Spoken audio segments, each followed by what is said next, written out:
the other person could have, let's say, a red mark or a scratch.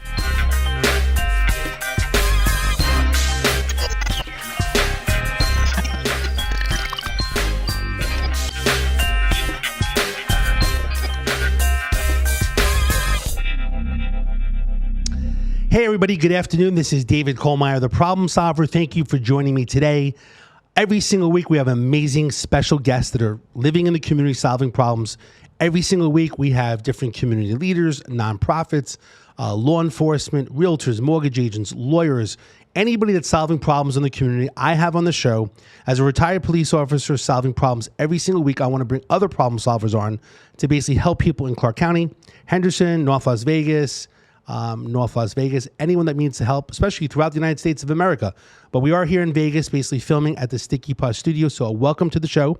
I'm David Kohlmeyer, a law enforcement retired police officer, 17 years, worked in Henderson Police and worked in the New York City Police Department, in Brooklyn and in Manhattan. And every single week on the show, we're solving problems. So thank you so much for joining us. And today we have some special guests next to me. I have Johnny Richardson, Katie Meadows with the Richardson Group, which are realtors locally in Vegas. Thanks so much for joining me today. Thanks for having us. So I love talking about real estate because I'm a real estate investor. I've known you guys for a little bit, and you guys are, all over social media. You guys are known in Las Vegas. So I was like, this is the best thing to bring you guys on, talk real estate, talk about what you guys love doing. Absolutely. Well, thank you once again. Looking forward to it. So basically, just to get a little information, Johnny, tell me about yourself, and then we'll go into Katie, a little background about both of you guys. So a little bit about myself. Moved out here, Johnny Richardson, the Shark, from New Jersey in 2012. At that point, was doing timeshare for 6 years. Loved doing timeshare. It was great. It was probably one of the best jobs I ever had. Short schedule, made a lot of money, benefits, list went on. But I had what you ever heard of here in Vegas, having the golden handcuffs on. They got you by the cojones, and at that point there, you're not walking away unless you do something drastic. And I was like, I want to own something at the end of the day. Mm-hmm. And I made that decision one day to come in, fire my boss, and walk away. And I was recruited into insurance at that moment. I was recruited in insurance, sold a dream where I could do insurance, do real estate, build through network. They were trying to hook me at the end of the day, but I didn't figure out till later. They did me a favor because the education I received in insurance on running a business was bar none. It was amazing. Did it for 2 years. I was a presenter selling from stage. And there was one day I was up in stage. I was in front of 50 people selling the dream. And I turned around and I was like, I don't want to be here. I'm miserable. I'm getting fat. I'm just like, life isn't good. I'm like, nobody wants to do this. I almost turned around and told everybody to run for their life. I'm dead serious. And I got through the presentation, which was horrible because my passion wasn't in there. My passion has to be in everything I do. Mm-hmm. And I walked out that day and I told my operation, we're closing down. You're moving the broker's office. Next Monday, I walked in the real estate office. I said, I want to work with you. This was LJ Wardley at the time. And it was game over since. And I love every day when I wake up in real estate now. What insurance was it? Were you life, health? Was it? It was life insurance and annuities. It was World Financial Group. Got it. Yeah. I didn't know that, but I'm familiar with the group. Yeah. When I went over to, I was with World Leadership Group, WLG. Okay. But it was Humphrey, right? Yeah, exactly, 100%. So that's actually a funny story too. But so I'm involved, and I understand the concepts a little bit with that. So it was World Financial Group. WFG. Yep. Which was, WLG was after, right? Yeah, I think it was in that process because he couldn't come over to WFG because with whatever happened to the company prior to that, there was in the contract he couldn't join in WFG, and then he started something else afterwards. And then before that, it was WMA, right? World. Yep. Yeah. Which is still around. Yeah. Well, they transferred. They were bought out by World Financial Group, I believe. Okay, it's been a while. Yeah. A lot of years. That's interesting. Well, it's good to know. Like, I actually figured when we talk today that we'd learn a little bit more about each other because of different events that we were at. We haven't really had a time to even get to know each other a little bit more. Katie, tell us about yourself. So I grew up in a super small town in Mississippi. I moved to Vegas around 19 years ago. I worked at Bellagio as a cocktail waitress. I hated it. So I was like, what else can I do? My friend went into real estate. I was like, something I always thought about. So I've been in real estate now for 3 years, and I love it. So awesome. Yeah. I do have there was a police officer I worked with. I think it was in Henderson, basically, that his wife was doing cocktails, and he would explain that she would come home with all these casino chips, and at the end of the week, he would go with a bag of chips to cash in, and he felt like he was robbing the place because he had all these chips. Yeah. I guess it's similar. Definitely similar. So, I mean, it's a great job. I mean, it pays well. It's just exhausting after a while, especially if you're doing something like that for like 17 years. So Yeah, people don't realize it's hard work. I mean, people think, It's not fulfilling either. There's nothing. You're bringing people drinks. At the end of the day, drunk people drink. So it's never fulfilling. Yeah. Yeah. They probably love you or hate you. Yes. It's one or the other, Yeah, right? they definitely all hated me. I was very not passionate about that job. And you did that for 17 years? For 17 years. That's a long time. Yep, exactly. Do you feel, just jumping in because it's an interesting question, like do you feel like, because you're always on your feet, I mean, do you feel that you're like your back and your body because you're always moving around? Yeah. Is it like good exercise or is it bad? I mean, is it?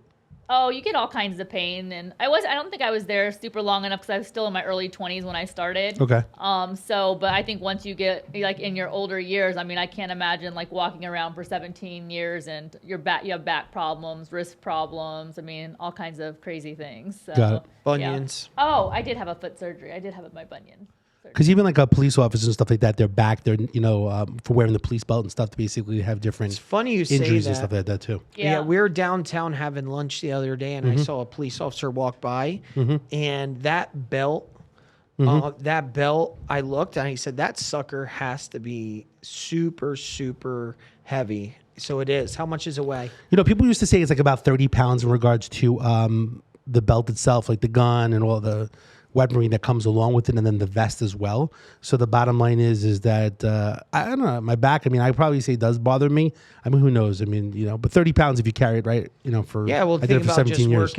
working out, you put a weight vest on, and you put that weight vest on, and you're doing it, and you're pumping. So you're doing that for police officer 8-12 hours, whatever it might be your shift, correct? Yeah, I mean, basically, 40 hours a week you're wearing a gun belt, and basically, it's going to take a toll in general. Yeah. How'd you, so tell me, so you basically have the Richardson group. So basically, how many people are in your group? So right here locally, it's going to be 13 people plus admin. And then we have a national team as well. So we're looking to work with realtors and upcoming realtors and so on and so forth. They're looking to grow their career, whether they're here local in Vegas, New Jersey, markets in Florida, New York, Texas, California. All over? Those are some of the main areas, but all over, you name it, across the United States. So how many agents right now are locally in Las Vegas? Local in Vegas with us, 13.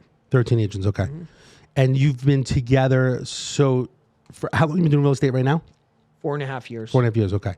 So basically you're accumulating different agents and you're helping them basically grow their business, right? Correct. Okay, cool. I see you guys all over social media, both of you guys, and the bottom line is that you guys are awesome because you're constantly posting, and they always talk about like social media being organic, and I always see her working out or at the car or with real estate, and you as well with doing self-improvement, inspirational stuff in general. And, some people could say like maybe it's too much in general, but I think it's really good because you're always top of mind, right? And the bottom line is once you need a realtor, right, they're going to think of you guys in general. And I think people build a relationship. What's your take with social media? Because I know you guys, it's not fake, it's real. And I know that you care about people, your message and so on. But both of you guys seem like you're also trying to improve people, in general. What's your take on that? As far as myself, when I go out and I promote something on the self-improvement side, what people don't realize is it was something that I was passionate about that day or something that happened that week or that month. So I'm out there going through an experience that I went through, and more than anything, I want to see if it helps somebody else. And I get it constantly on a daily basis. I'll get messages in the morning. They're like, you have no idea. My day started out bad. XXX happened. And that's the exact message I needed to hear. And just think about it, just like any time when you start off your day, you can say, oh, coffee spilled on my jeans, car accident in front of me, whatever it is. And you go on these bad emotions and bad experiences by just constantly promoting that stuff. And it's funny you bring it up because I had somebody else ask me yesterday, said, what's your main niche? How do you promote yourself? I said, self-development. I'm constantly preaching out there. It's what makes me feel good. And I'm just hoping somebody else gets something out of it, even if it's one person that day. Yeah, I definitely think so. What do you think, Katie? What's your specialty with? I know he's the guru in regards to being on all the time. Probably 3 a.m. Exactly. He's posting, right? Yeah. He's he's in the bathroom. No, seriously. He gets up at 3 o'clock in the morning and he starts walking around the living room, filming himself of whatever he wants to say. So it's pretty crazy. I'm not good at videos. It's something I still have to work on a lot. So I know Johnny's always poking me to do more videos, but it's harder for me. So no, it's funny because John Orlando, who basically runs the Sticky Paw studio where we're located, he's always against me basically saying like I need to do more videos and so on. I need to be on TikTok, And today it's 4:30. I'm running since 9:30 and I need to do that. Maybe I'm procrastinating a little bit as well. But like it's hard to come up with random stuff. Actually, when I see some of your stuff, I feel like, sometimes you say, oh, is it scripted or is it real? And I know it's real, but it's not easy just to come up with the verbiage. Exactly. It's the content that's hard for me. So to come up with the content to actually produce, to put on. It's not actually getting on the video. I think it's more of the content of what to say. Exactly. Yeah. Even like myself, I feel like I have to maybe put some pinpoints on there of what I want to say in general. So I'm working on it as well. Then people now, it seems like, everyone's saying to be on TikTok and, it's like a science. Well, to me, it's a little bit of a science. I mean, maybe if you're 19 years old, right? Like you figure, like my little kid that's 7 years old, because Dad, this is a lot more time on their hands. They start young too. Yeah. And then it's like easier for them, I feel like. So I personally, I'm big with Facebook, and then with Instagram, I just started getting on it a little bit more. I got to push myself, but like every day, like you got to keep pushing, I think with self-improvement, whether it's your body, whether your health in general, but I think you do great stuff. I see both of you guys. So it's great in general. And then sometimes the truth is not even what you say, sometimes what you're doing or you're working, or also a lot of times you're giving accolades to other agents that you work with, which I think is great. A lot of people don't do that. So you guys are giving accolades. I think it's really cool because it makes other people feel good, right? Like you're saying, hey, 100%. This guy just went into escrow and he just sold a house and he helped people. So I think it's great stuff that you guys are doing. And I think that, I think some people, when they see you a little bit, people may watch these days like 5 seconds or 3 seconds. Oh, yeah. And I always call it subliminal marketing. Yeah. Yes. And even though you really are trying to help people, you guys are good people, you're not just trying to sell. I think people see your message and they know you're positive people, and that if they need something, they would call you. And who knows, it may not even be to buy a house. It may be like, hey, I need some help with this, or can you push? It happens. It does. You refer probably to other people in general, 100%. Yeah, you definitely get those calls. So I love all the inspirational stuff. So I love also the shark thing. Tell me how you got to the shark. This is Mrs. Shark here, your shark. I saw the you guys were having a shark as well too. I was confused a little bit about that. Yeah, Johnny wanted to play a joke and say we were having a shark, but everybody thinks I'm pregnant now, so it kind of turned out as a I was a little confused. I was looking at the pictures. I was like, I'm not really sure, and then it looked like a shark. It was good. I liked it though. Yeah, if they knew Johnny, they would know his personality. Yeah, totally people that really knew me, they're like, "There's no way you're doing it." So it was like a joke, like we're having a shark, but everybody thought the joke was, you're really having a baby. Our shark is our branding. So, of course, you said it's a shark. Yeah. So it got very confusing. I actually felt bad about it. I had family call me. You're like, oh, really? This is amazing. Yeah. We're so happy. They're like in tears. And I'm like, oh, I have to break the news. Yeah. I thought it was good. I'm really big into, it's funny. The reason why I'm big into the shark is when I was a kid, I watched Jaws. Yeah. And I've always been, right, it's a curious, mysterious animal that basically lurks in the sea, right? Oh, yeah. And basically, it's also scary, but it's the alpha male, right? In general, basically in the sea. And so, I've always liked the whole shark thing. And it gets a little scary. You watch Jaws, then you go into the ocean, and you're like, oh my God, what's in the water? And somehow now on Facebook, something with the shark is popping up now. Now I'm getting every live shark thing, that's really? coming up. Which is kind of interesting. I think that you have to tag shark. Like everything shark comes up. Yeah. I don't know why I keep having different, like, a kayaker that's near a shark or a whale shark. That is so funny. So somehow, I don't know, I clicked on something. Yeah, I'm sure that may happen with you. You have anything like that? Oh, I get a ton of shark things? stuff that pops up all over. Even Just ocean Google's life. watching We're always Googling shark stuff. Yeah, and anything ocean life pops across my feed constantly. That's funny, like either pet food and stuff like that. Yeah, either that or boat crashes. That's the other one I see a lot. Yeah. That's why I send you. So once in a while, for some reason, at Walmart, different places, like my little kid, I see a shark thing, so I think of you. So I send you a picture of my kid, like, oh, it's Uncle Shark, basically. Let's thank Uncle Shark for the stuffed animal shark, Yeah. So I love all the marketing and branding that goes with it. So that's cool. So basically, you just came up with what? Well, not necessarily. It was years ago before Katie and me had met. I did a commercial.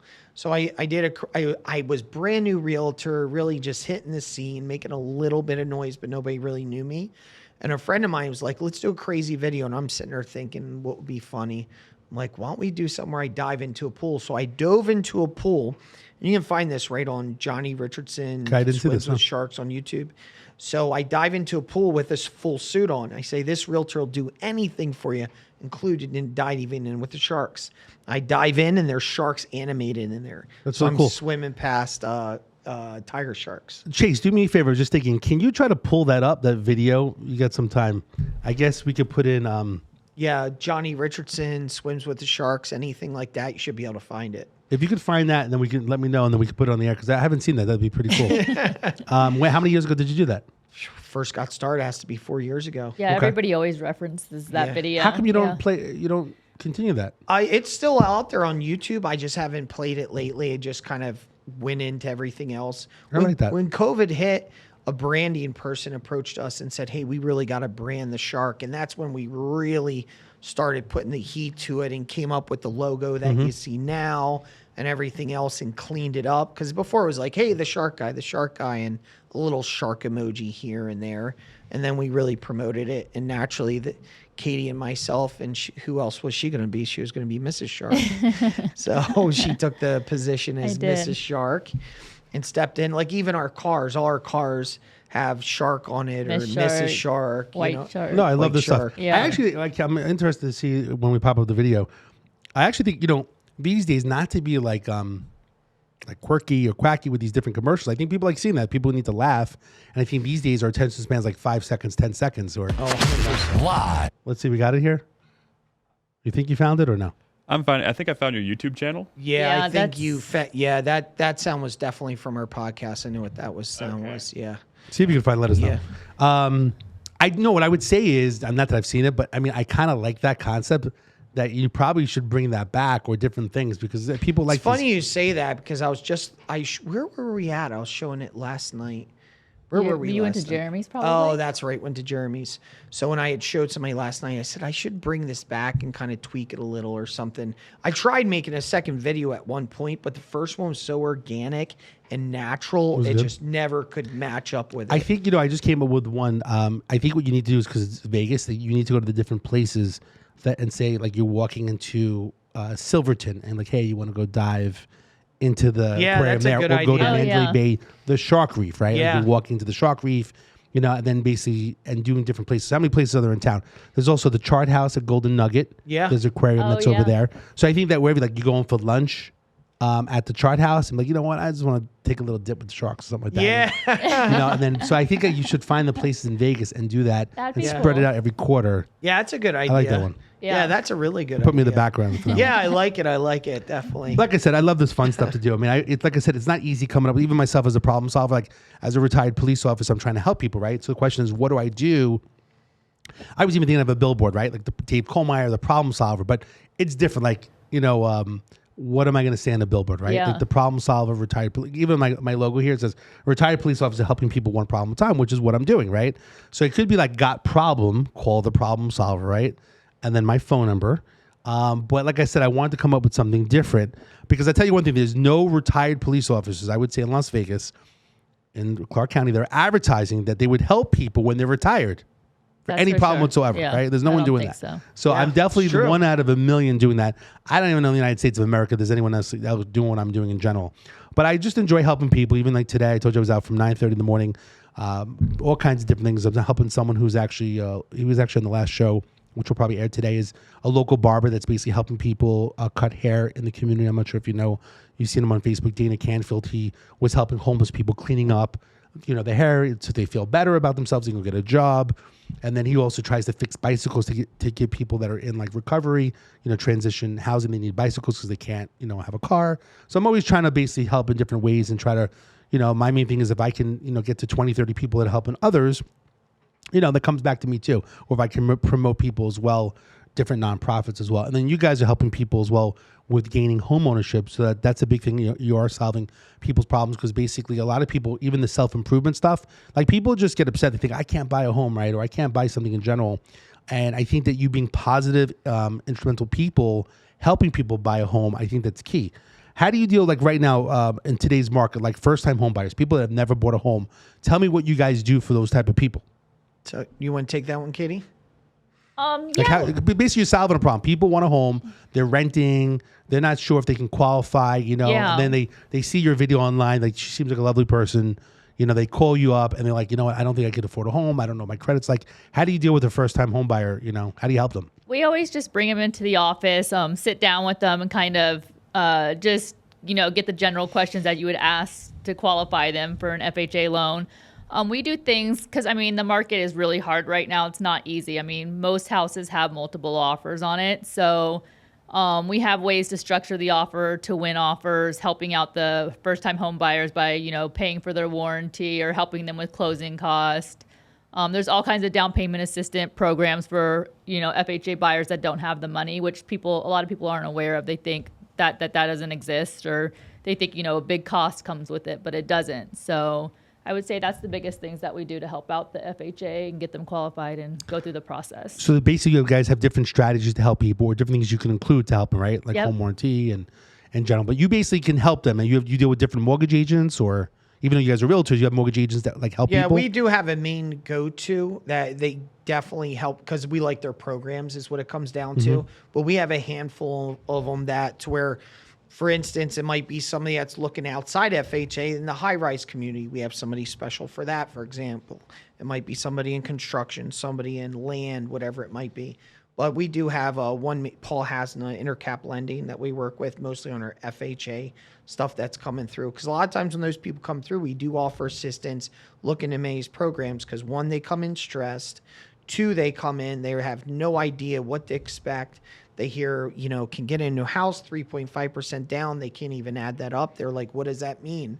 And you sit down there and work out the numbers and nobody's thinking about closing costs. Where Katie's talking as far as there are times, many times, we offer assistance even on our end to help out with closing costs to help somebody get into a house. Because if they don't buy the house and we don't help them, who wins at that point? They don't get a house. We don't sell a house. Neither of us move forward. Neither of us can do something. I always look at things. How can I help and assist this person get to this next area? Even if we make just a little bit of money, some realtors in the business, unfortunately, are like, if I'm not hitting X, why bother? Well, if you help that person get to someplace, that person could be your biggest promoter, the best relationship you ever had. You could even meet your wife through that person.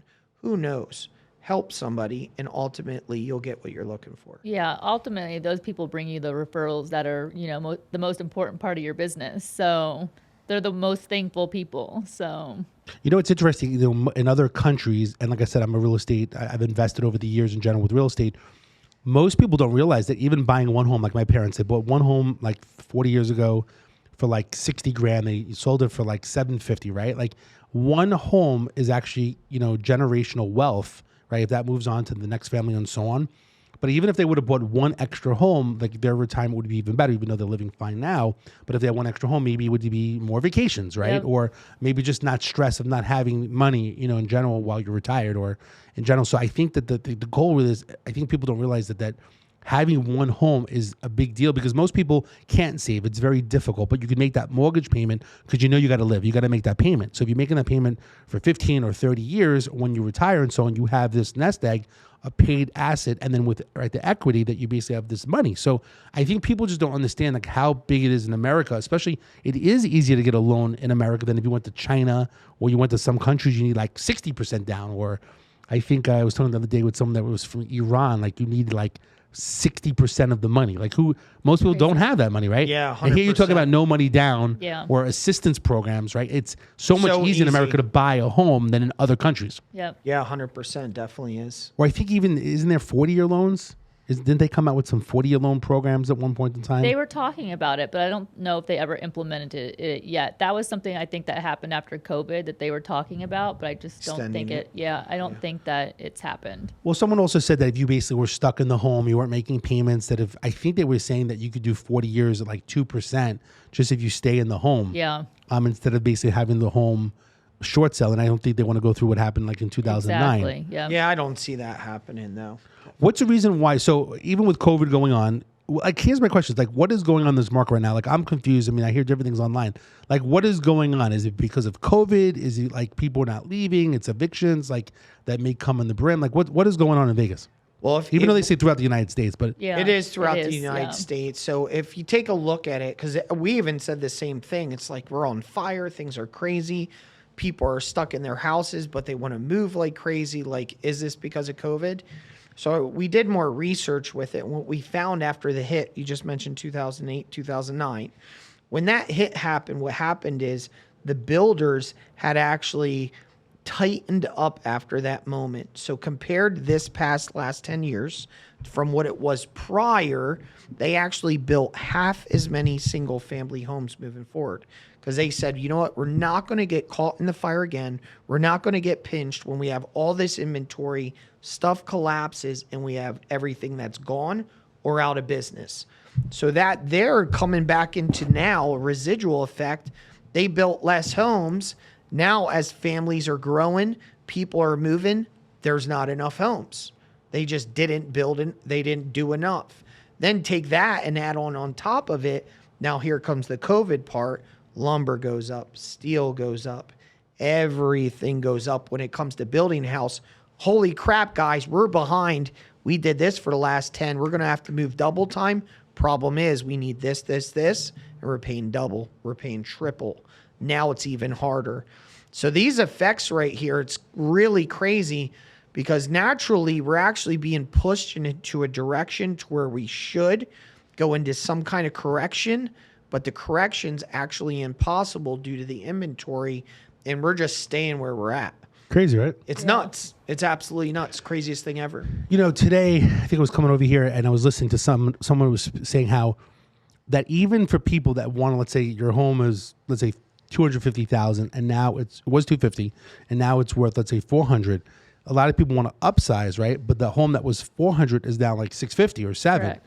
So they can't afford to move to the other home because, you know, I guess maybe inflation and so on. Not that I'm some, you know, MBA scholar, you know, but with the whole inflation thing, right?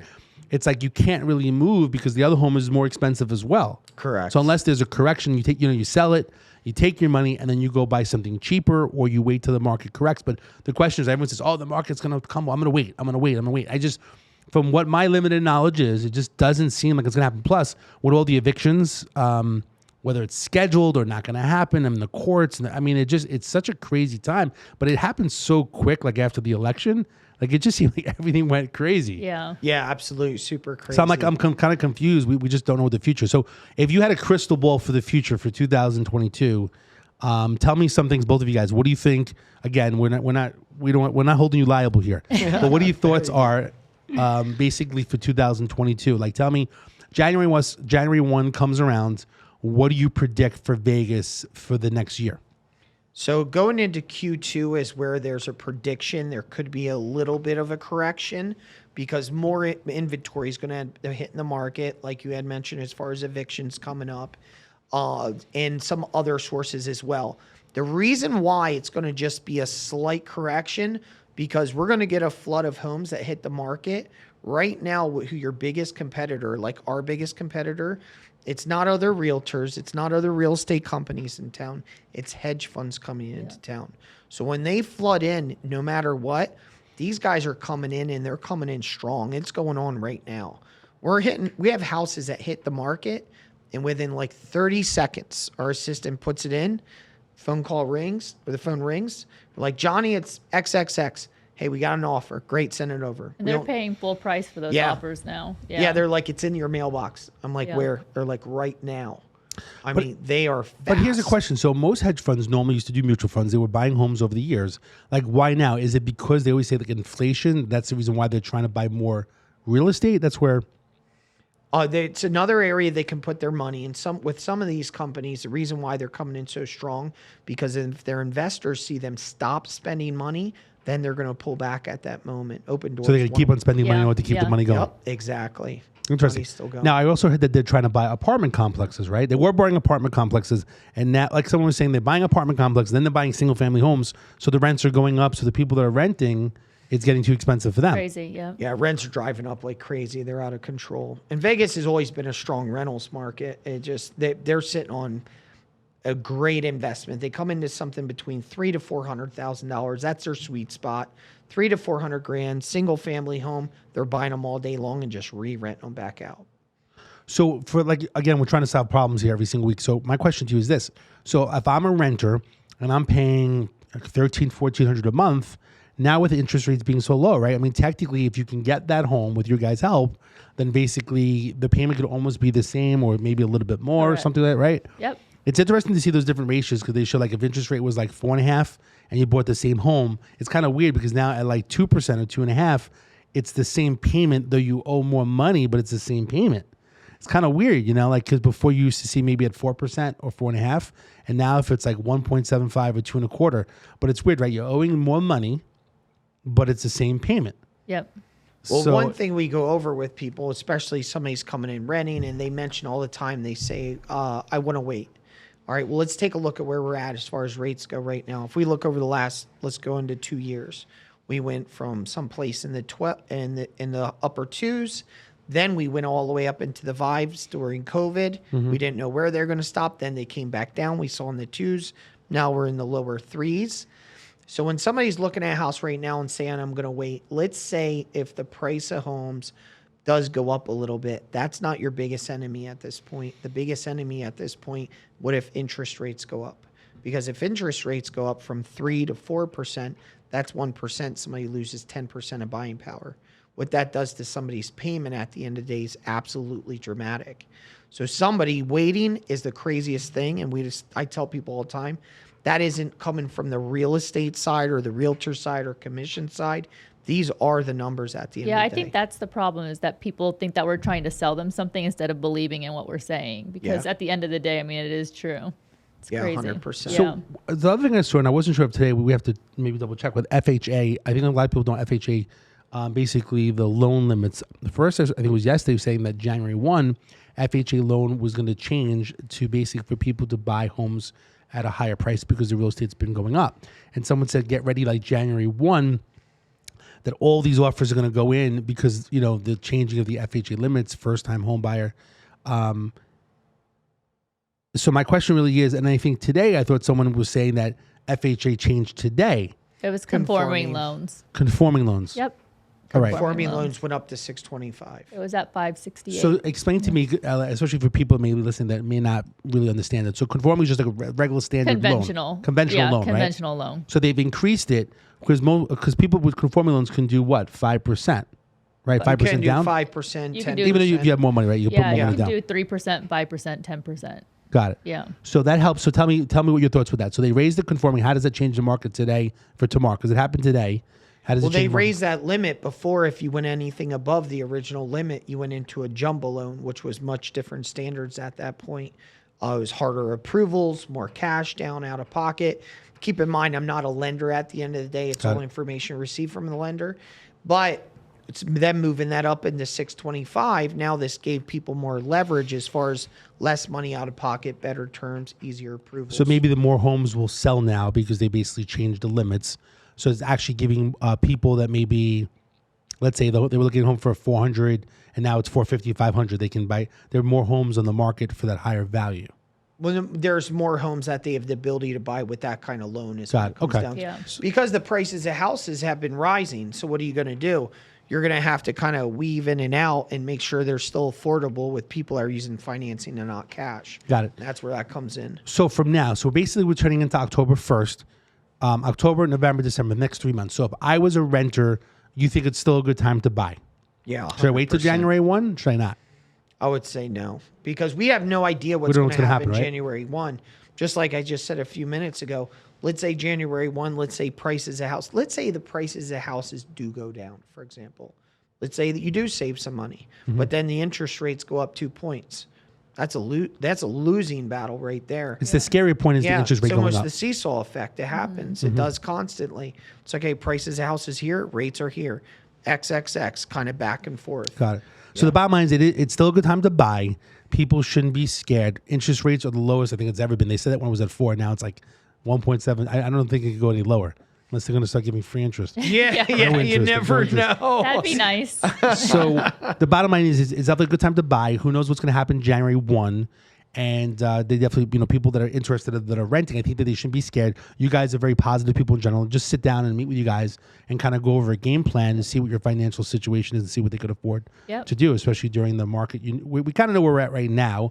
We just don't know what's going to happen January 1 for the new year. Yeah, and at the same time, maybe somebody's not 100% prepared right now. Maybe they have to fix something on their credit. I tell everybody, it's just like, picture it like seeing a doctor. It's like you have something going on. You have some major issues in your stomach, or you think it could be cancerous. Do you wait to the day you're about to die to step into the doctor's office, or you get ahead of it? Same exact thing. Stop in the office, have a conversation. Let's see what your real estate goals are at the end of the day. Today might not be the day, but it's better to have a game plan when January 1st comes. I think the key is it's really true is that education is the key, and meeting different realtors like yourself in general. Because over the years, I'm here now 19 years, coming up 20 years, I think in February. But the key is to meet good realtors that can sit down, and mortgage agents. And I'll be honest with you, I think I'm here now, let's say almost 20 years. In the beginning when I was buying real estate, I wanted to be educated. I was upset, like the market changed and the homes went up in price. And but I actually went out and I think I met with like 15 different realtors, 20 realtors. And I would say to them, like, what should I do? What should I buy? Are there certain strategies in general? And I felt like most realtors out there basically didn't have strategies for me. And I was really looking like, what should I do? Like, what's a way of leveraging? What products were out there? Like back in the day, when I was trying to learn about, there was a program called Home Steps. And then that program went away. It was like you could buy a bunch of homes with 5% down as an investor. And then there was Home Path. And then Home Path, all the inventory, there was foreclosures in 2009. So I guess the key is you have to educate yourself during this period of time. This is a different time than it was in 2009. Correct. So I think the key is to get with good realtors that could help you strategize in general, which kind of leads me to the question of so we got the whole point of you're a new home buyer, you're renting, they can get with you, sit down, figure it out. You have mortgage lenders that you work with. So the bottom line is don't procrastinate with at least the education component, right? Correct. The bottom line is get with you guys, sit down. Maybe it's not the right time today, but 6 months from now, maybe it's a better time for them, right? And then at least they have a relationship with you guys and, they feel more comfortable, not as scared, right? Yeah, Yep. you got to start a plan somewhere. Because it's one of the biggest purchases, right? A house, a car, right? Car is the first purchase, right?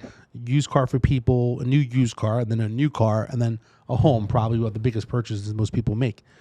What do you feel? So we got the first-time home buyer. So what do you think for strategy-wise, like for other people that have a first-time home, or is there any strategies that you can share? Of course, we want these people to call you to go through the strategy, but what strategies do you have for like generational wealth? Because interest rates are low now and buying stuff. Do you have any specific strategies that you'd want to share that's different with you guys than other realtors? Because most realtors that I've met over the past do not have strategy. They'll just say, go get pre-approved from a lender and let's go pick out a home. But is there certain strategies? Like, do I go buy a home with a casita because I could rent out the casita? Do I go buy a condo, 1-bedroom first, and then I can leverage to a 2-bedroom or a 3-bedroom or a townhome? Any strategies that you have that you want to share and talk about? So as far as one strategy, and once again, I'm not a lender or a financial advisor. No liability here. Okay. No All right. liability. So as far as that goes, Just talking. What some people are sitting on, what they don't realize sometimes, because they're like, how do I do it? There's so many areas you find when somebody starts digging where they have money in, and some of those is an old job they had where they had a 401k. So you have that old 401k, not from your current job, but from your previous job, that you can go ahead and you can leverage that 401k into purchasing a property. Now, if you're going to go ahead and purchase out here in Vegas, for instance, to answer your question, whether it's casita or whatever it might be, personally, I feel any real estate at all is a good thing to purchase if you don't have any real estate. Now, if you're looking into specifically as far as what you're going to do maybe a year, 2 years down the road, look at what rental comps are currently doing. Okay, because I'm going to take this one, I'm going to rent it out down the road. What advantages does it have versus this one down the street? Is it close to public transportation? How many bedrooms does it have? Is it close to the casinos, for example? So somebody moving here that doesn't have a lot of transportation is going to have easy accessibility at the end of the day. But it all starts from one point, and when somebody doesn't realize they have that extra 401k, it happens quite a bit. They can use that in the leverage, just getting a piece of real estate when they had no idea at all. So that's an interesting one. So the 401k or an IRA, right, from a previous employer. So they can use that money as down payment? They can. And is there do you know if there's a penalty or no? If you're buying, if it's first time? No, nope. You wouldn't get hit with a penalty, and this is where the financial advisor would step in at that point. There's a way to go ahead and leverage that out and use that for the down payment for the property and not get hit for the penalty at the same time. That's why it has to be a previous employer. If you work at Caesars Casino and its current one, you will walk into a penalty. This is how you avoid so I like that strategy. So, and here's the story. Even myself, I have, from a previous place I worked that I have maybe, some money in there in general.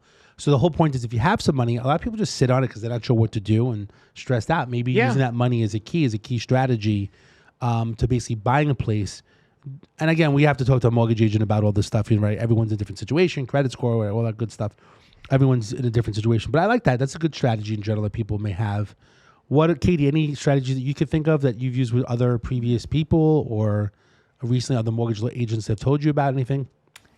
Or anything that you like that you feel like, do you like a house that has a casino because you could rent it out or Airbnb? Yeah, there's tons of Airbnbs, but you have to just, in Vegas, it's a lot harder to do the Airbnbs just because it has to be a certain amount of space between another Airbnb. Mm-hmm. It can only be in Henderson, no HOA.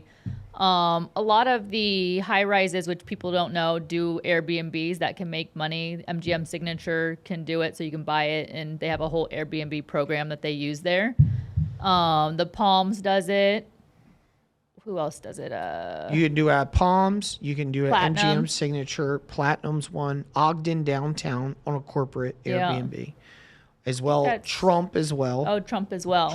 Yeah. You can also do. So those are the ones you can legally do Airbnb and not get and they slapped have on the wrist. the property management right inside there where they do pretty much all the work for rental you. pools. The rental pools. So they do all the work for you. Is that the thing? I forgot. People mentioned Henderson. In Henderson, is it more Airbnb friendly? So you can do an Not Airbnb HOA? in Henderson, not HOA, single family home, 600 feet away from any other Airbnb. That's legal. Anywhere else is not legal. Only the high rises and Henderson, no HOA is legal. It's kind of funny at Henderson. I was a police officer in Henderson, but it's funny because in Henderson you would think that they'd be more strict. Yeah. How come you think? Because we technically, didn't have it. They X'd it out for a while, and all of a sudden, the Henderson blew up and just no HOA. I couldn't even tell you why they picked Henderson. I'm sure there is a reason, but So basically, in Henderson, you could do Airbnb 600 feet away from another one. Yep. And you have to get like a license. Correct. yeah, you still have to get it approved by the city. So 'cause they have before to you look. buy something as an investment, Yeah. you need to basically make sure there's no Airbnb license nearby. Correct. How do you even look that up? That's a good question. They have You got to records call of in it. this. Yeah, you got to call in, ask. Yeah, the city of people- Henderson has a record of it, and this Okay. way, this one is, this one isn't. So let's say, You're okay, safe. you can, and then you know to put in an offer. Does that come up a lot? Like in Henderson, do you feel that people say, I want to buy a property for Airbnb? A lot of Airbnb. I think they come across us. It's hard and difficult to find. A lot of times Yeah. they don't want Henderson because they want to be closer to the strip. They want close to the action, and that's why we'll direct somebody towards a high-rise community. I'm like, well, if that's what you want, this is your best. Got it. That's a good point. Simple, easy. Because the rental pools, like MGM Signature is a good one for it. Rental pools, period. Let's say you live in California and you're not here all the time. You might as well have the casino rented out at the same time. Yeah. Have them help you make some extra money. So it makes sense for everybody. You know what high rise? So I've lived over at Sky, and I had a unit also at Allure. What units? What do you like? What are you talking about? High rise is jumping into high rise. So we talked a little bit about the first time home buy. We talked about FHA. We talked about the Airbnb, which is interesting because I wasn't really sure about that one as an investment. We talked about a 401k or an IRA, basically using that money to go buy a place like that. High rises. Okay, what high rises do you like in general? I guess to live, and then also if you had to do the Airbnb, because everyone talks about Airbnb these days, and I know a few people that are renting out like rooms and so on. And the funny thing about it is, I guess if I wasn't married and have 3 kids, I'd probably be doing Airbnb too, because it's very entrepreneurial, in general. I got one guy's got like 6 rooms. He's rented each room for like $80 a night. Really? It's amazing what he's doing, and he's still alive. He didn't get shot and killed. So it's a good thing, So Airbnb is working for him. I think MGM Signature is the most profitable. It is. As far as rental. MGM Signature? Yeah, the Platinum, you can buy a way cheaper unit, but the money is just not, the ROI is not there when you buy those properties. Wait a second. So the MGM Platinum? MGM Signature. 2 different ones. Yep. MGM Signature is the one that's behind the MGM. Okay. Platinum is a couple streets down. In Colville, Paradise? It's on Is that Or MGM? no, for MGM's Just on Platinum. Harmon. Platinum is on what street? Platinum is on Flamingo. Flamingo. Right. Flamingo, yeah. But that's not MGM, right? no, No, it's separate, right? MGM separate. Signature's Yeah. different. Got it. So Platinum? Is not the good ROI. I wouldn't go there. Got it. It's cheaper. People It's cheap like to get in. Yeah, it's cheap to get in. That's why people like it. But it just doesn't make much money. The Palms does good. Palms does good. Your Is the best Palms reopen? What's going on with that? Palms Casino was purchased, but they don't have the license yet. And this is with the Virgin, what do you call it? The Indian tribe that purchased That is the casino, correct, right? yeah. Mm-hmm. Which is I forgot the name now. But it's the same one as Virgin, I heard, right? The Correct. Virgin, forgot the name. So they're looking at, but they didn't reopen yet. They didn't reopen. They're looking at the beginning of the new year, hopefully. You know, I've always loved the Palms Place. For some reason, when I was a cop in Henderson, I thought it'd be great, like to live. I was single to go live at Palms Place, and I always laughed like if I was able to take the patrol car home, it'd be funny, you know, to Palms Place. I've always liked it. You know, back in the day, Palms was a popular spot, but I think it's great that you can go to the movies and they have like it was nice. Yeah. It was a nice right spot. there in the Or casino. The different restaurants and station casinos put a lot of money into the Palms. I look just nice. can't Oh, believe it's that, you know, nice. Yeah. it's It crazy. was what took heartbreaking. place. They put a lot of money Yeah. into it. COVID hit, and that was it. Doors were shut down. Insane, right? Yeah. So I've always liked that property, and I just thought it was a cool spot. It's kind of centrally located, right off the highway and stuff. And I just always think the units aren't that expensive. I mean, I guess having the strip view is nicer than the mountain view and stuff like that. Yeah. But do you find that as a better investment? You feel than other places, or Palms Place, it's an easy entry. Like we have some listings in there right now. Like you have a 1-bedroom maxed out, 450,000. That's not too bad when it comes down to buying a high rise. And also at the same time, you can legally Airbnb it, make money. You mentioned as far as great location, it's awesome location. You have a lot around you right there on Flamingo Road, plus the casino's right up the street. I'm definitely a fan of it.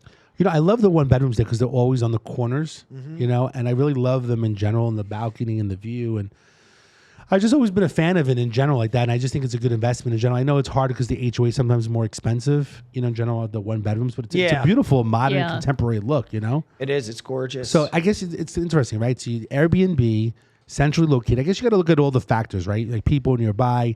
Once the Station Casino, you know, reopens, then at least you're back to the casino. Because what other place is really connected? Veer. I actually have never really been into the Veer. And I think Veer Airbnbs too, right? No? But wait, I thought they did. No? I guess not. Videra is condos, right? well, that's connected to the casino right next to the Aria. It's right next to it, but it's just straight condos. Yeah. You know, people don't talk about it that much, I feel. I mean, you probably Well, been in hotel units. rooms. Yeah, I wouldn't say as much condos. Okay, so what? Yeah. Oh, it's more. Veer is the high rise. Yeah, Veer's the high I'm sorry, rise. Veer. I've been in the Veer high rise. I like that. Videra, right? Videra's, Videra. but that's condos, right? Well, they're hotel rooms. They're owned by the casino. You just rent them out per Oh, night. I didn't know that. Yeah. For some reason, I was thinking they were. Yeah, you might be thinking of Veer Towers. I like Veer as well. Just, you know, the problem is it gets more expensive in that whole little spot over there in general. So, Yeah. I mean, I think It's gorgeous views. Yeah, great spot, centrally located. Anything else in regards to the high rises?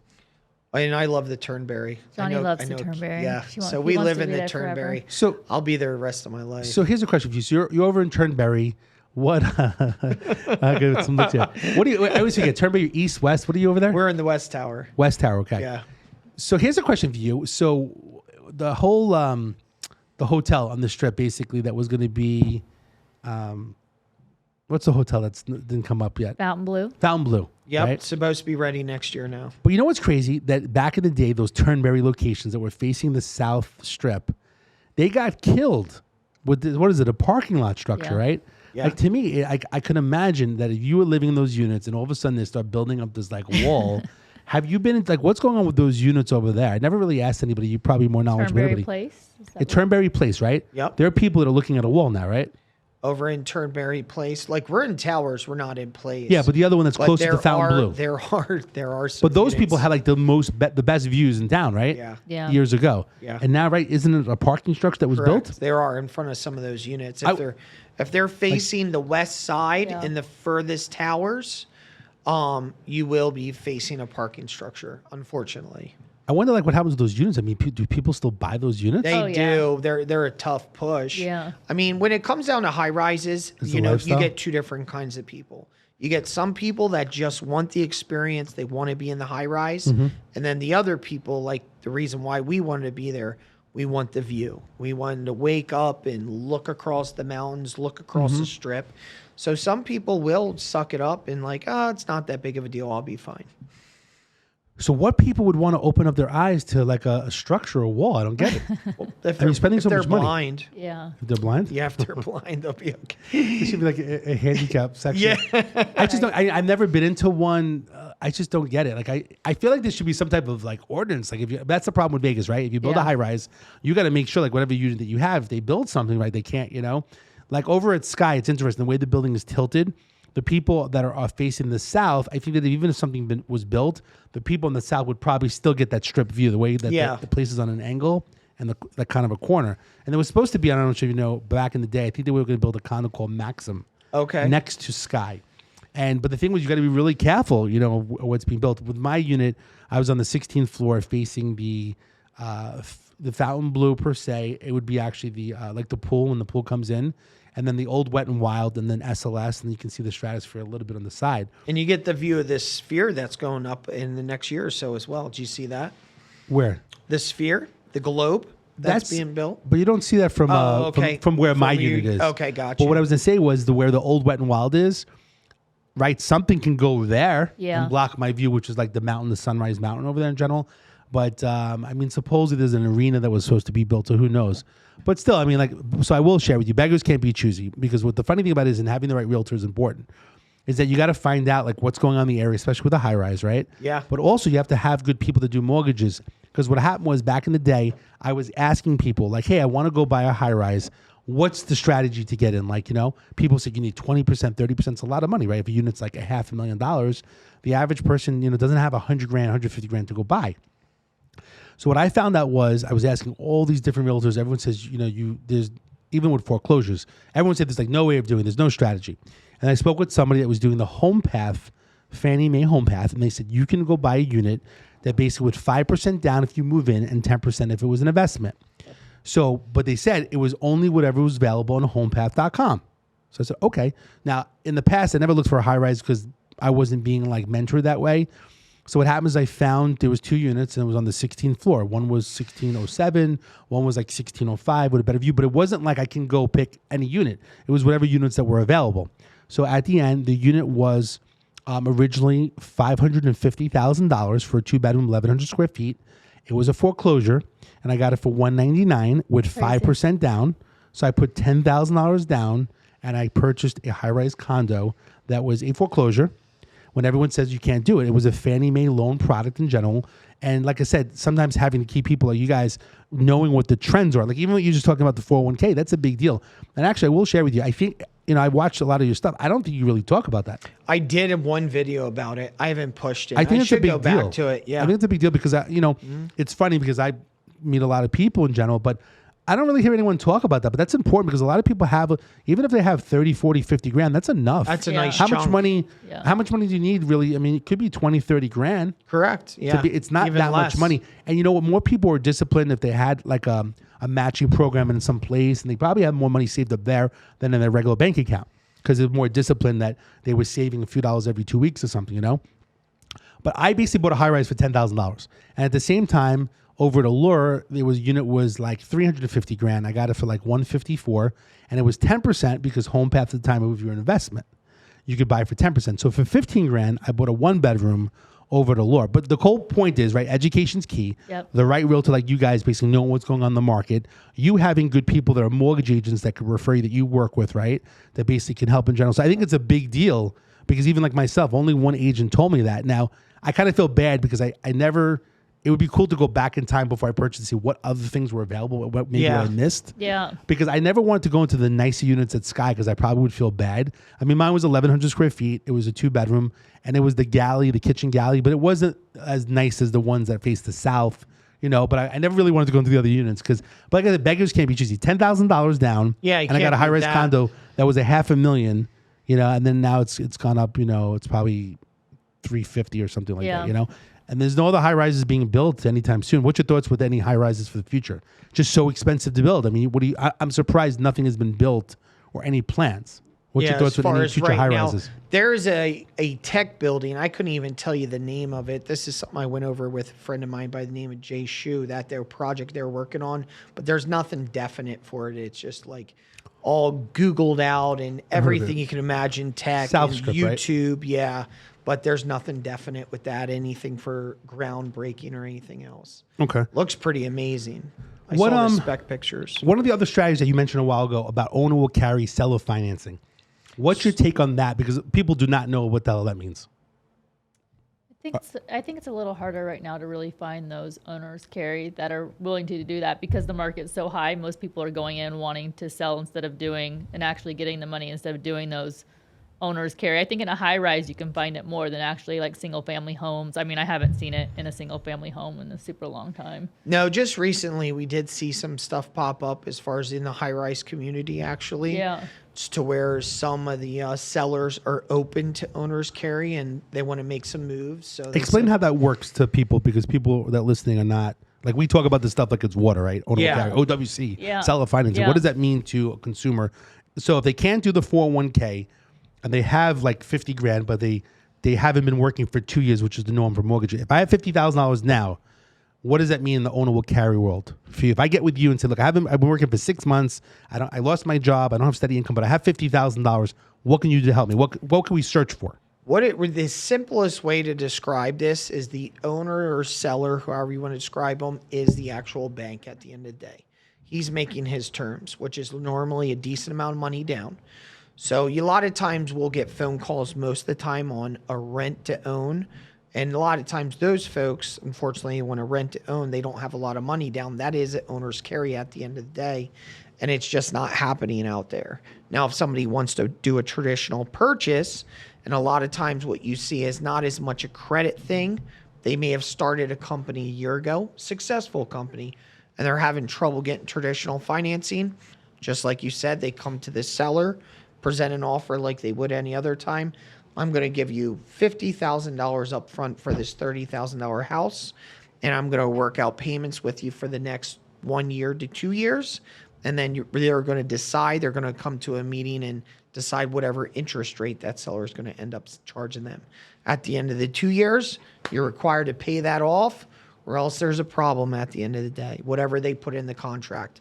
If you can't fulfill my terms at the end of 2 years, I'm taking the property back, or whatever's put into the contract. It could be a million things. Do you believe like rent to own or lease to own is something that people should even do? I mean, especially if you're like, you should always try to get like a FHA home, right? Like a new home, and not play with rent to own or lease to own. Do you like that? Do you dislike it? Is it just for some people? I dislike the rent to own.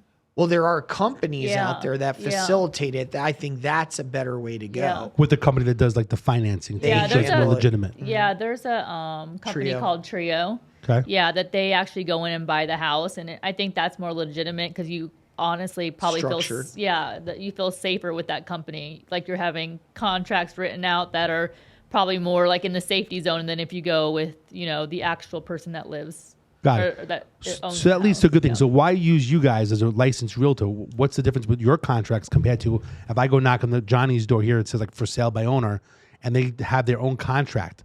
Are your contracts better to protect me? Well, when it goes through for sale by owner, who knows what you're walking into, number one. There's whether you're doing something direct with them, who's facilitating through title, who's looking up your prelim, who's making sure that nothing's carrying over as far as Liens and stuff. exactly. Who knows you make a good relationship with the seller. Like it's me and you. It's for most people, it's an uncomfortable situation. You're telling me, hey, it's a good house. You don't trust me. You don't need an inspection. That's uncomfortable. You want a realtor in the middle of that to facilitate that. No, you need to do this. Let's check out the house. Some of the best houses we've ever walked through. Once the inspection's done, they find XXX, and all of a sudden you need a new air conditioner and a roof. Got Well, it. you weren't up on the roof looking around. There's 15 grand plus another 15. You're walking in with $30,000 ticket at the end of the day. Got it. And then also for sale by owners on the other side, somebody selling for sale by owner, if you look up the numbers statistically, 97% of them actually end up losing more money than if they had representation. Because think about it. When you go in and you buy a watch at a store, you're expecting to spend a lot of money. Somebody's selling a watch on Craigslist. I'm getting a discount just on Craigslist. I'm going to nickel and dime this guy down. That's exactly what happens with a sale for sale by owner. Got it. The bottom line is I think the key is representation. And basically, again, it doesn't cost any money, right? Like if I want to go with you as a realtor, you're my realtor, you guys, I go with you, I'm not paying any money, right? It's basically the seller that's paying you guys your commission. Correct. So to me, there's no reason why I shouldn't want to have representation, right? Yeah. It's like having a free lawyer, basically going over the contract, following the steps, going through a title company. The bottom line is you guys are like my bodyguards, right? And when I go buy a home, you want to make sure that that paperwork's correct. And you have all the people, right? You have inspectors, you have all these to make sure I'm making the right move, right? And then you may say, hey, let's pull the plug. This isn't good, right? Yeah, 100%. Well, Katie's more the bodyguard. I'm just the nice guy. Got it. Yeah. Well, that's why they call you guys the Sharks. So it's like Yeah. you guys are bodyguards somehow. One or the other. Exactly. We got a few minutes left in general. Chase is on the case, our engineer. Any luck with the video? I think I might have it. Is it titled Shark Week? It could be. Very Okay. possible. Let's take wanna- it. wanna- Take a look. We'll take a gander here. Let's see this is a commercial, right? Oh, there it is. That's it. Awesome. Yep, you're Okay. on it. You found it. I think I titled it Shark Week just to get more viewers out of Let's it. take a look. Folks, the Vegas market is so hot right now. I'm going to do what it takes to make your deal happen. And that includes diving in with the Sharks.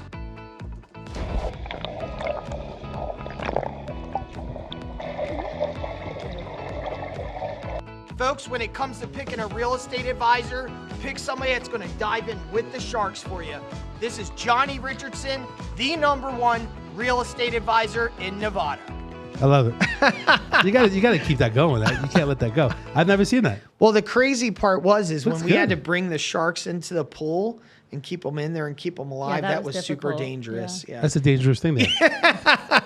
I actually really like that. I've never seen that. Thank you. I Really? Get I outta really- here. Yeah, I really like that. Yeah, thank I think you. you totally need to do that on like social media and stuff like that. I think it's great stuff. I'll have to put it back out. But I think you need to take it. my advice. Like you two walking for dinner at the chart house. Like, you know, I can like really it. use a swimmy. Like, you know, but you know, like these it. days, you know, it's Vegas. People want to like laugh. You know, they Yeah, wanna laugh at something 100%. different. And Yeah. I think people may see you and say, "Oh, that's the shark guy." You know, I mean, so I think it's really cool stuff. I love that commercial. Thank you. So we got like 2 minutes left. So what else am I missing? Anything else you guys want to share? Give your number, information. Where's your office located? You meet at people's homes, Starbucks. What do you do? All that Share some good All stuff. that good stuff. all This that is- good stuff. Plug anything that you want to like let people know about you guys. Our office is located in Henderson off of Green Valley Parkway. What do you want to mention, John? Yeah. So, well, as far as finding us is very simple. Johnny Richardson Jr. is the Instagram, and then we have Katie. Katie Ann M1. She has a unique Instagram. I Company know. phone number 702-608-5723. What it really comes down to at the end of the day is we really like doing business with friends and family. So we just, me personally, when somebody's trying to get my business, I'm like, I really want to make a friend first. That's what I want. So we do our best to make a relationship with people. So I talk to you about as far as stopping in, whatever it might be, just hit us a jingle at the end of the day. It doesn't have to be just for buying a house. We love networking and making relationships like yourself, the problem solver. You just want to make more relationships. Everybody benefits that way at the end of the day. So there's a lot of stuff we do outside of real estate as far as workout programs, outside events, not just client appreciation events, but events for friends, family, and past clients to get together. So reach out to us, and we love to make new friends at the end of the day. Awesome.